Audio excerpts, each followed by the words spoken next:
dianggap biasa, tapi justru bisa menjadi luar biasa. Seringkali malam-malam genap berlalu begitu saja, seolah-olah keberkahan hanya ada di malam ganjil. Padahal, siapa yang bisa memastikan?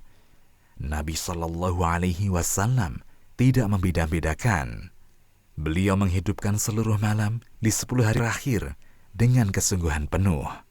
Sebuah ayat di dalam Al-Quranul Karim yang sangat agung dan besar. Kita pasti membacanya di dalam setiap sholat. Bahkan pada 17 rakaat sholat 5 waktu, dia masuk ke dalam surah yang wajib dibaca, yaitu di surah Al-Fatihah.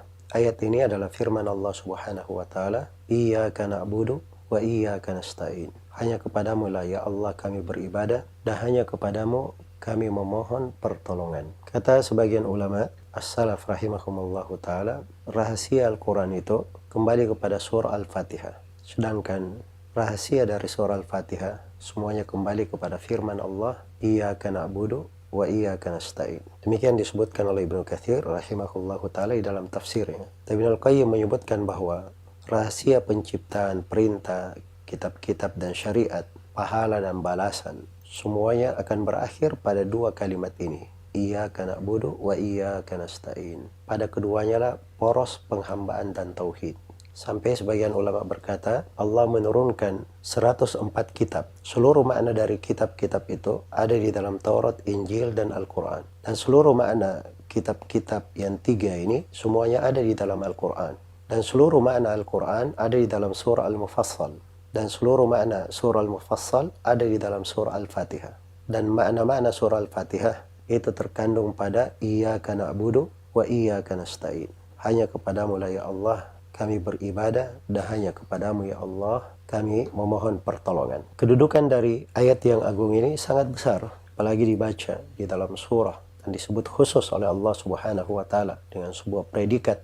Sebagaimana dalam hadits qudsi yang diriwayatkan oleh Imam Muslim, Rasulullah SAW meriwayatkan dari Allah bahwa Allah berfirman, "Qusimatis salatu baini wa baina abdi nisfaini." Telah dibagi salat itu antara aku dan hambaku menjadi dua bagian. Idza qala al-abdu, apabila hamba berkata, "Alhamdulillahi rabbil alamin." Allah berfirman, "Hamidani abdi." Allah berfirman, "Hambaku telah memujiku." Wa idza qala ar-rahmanir rahim, kalau hamba berkata membaca ayat berikutnya ar-rahmanir rahim, maka Allah berfirman, "Athna alayya abdi." Hambaku telah menyanjungku. Kalau si hamba membaca ayat berikutnya Maliki yaumiddin, maka Allah berfirman, "Majjadani abdi." Hambaku telah mengagungkanku, membesarkanku. Dan kalau si hamba membaca ayat berikutnya Iyyaka na'budu wa iyyaka nasta'in, maka Allah berfirman, "Hadza baini wa baina abdi wa li abdi ma sa'al." Sesungguhnya ini adalah antara aku dan hambaku, dan untuk hambaku apa yang dia minta. Maka ini ayat berada di pertengahan surah Al-Fatihah menurut pendapat yang lebih kuat di tengah para ulama. Dan ini kedudukan yang besar terkait dengan kedudukan Iyyaka na'budu wa iyyaka nasta'in. Iyyaka na'budu wa iyyaka nasta'in. Dan iyyaka nasta'in harus kita renungi dengan seksama. Kita perhatikan maknanya agar supaya ayat yang agung ini selalu membawa warna dan memberi cahaya yang terang di dalam hati kita, dan selalu membungkus hati kita, merasuki seluruh dari relung hati dengan makna keimanan dan penghambaan kepada Allah Subhanahu wa Ta'ala.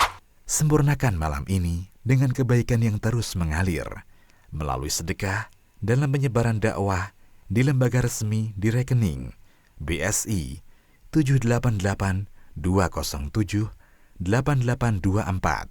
atas nama Peduli Dakwah. Kode transfer 10, contoh 100.010.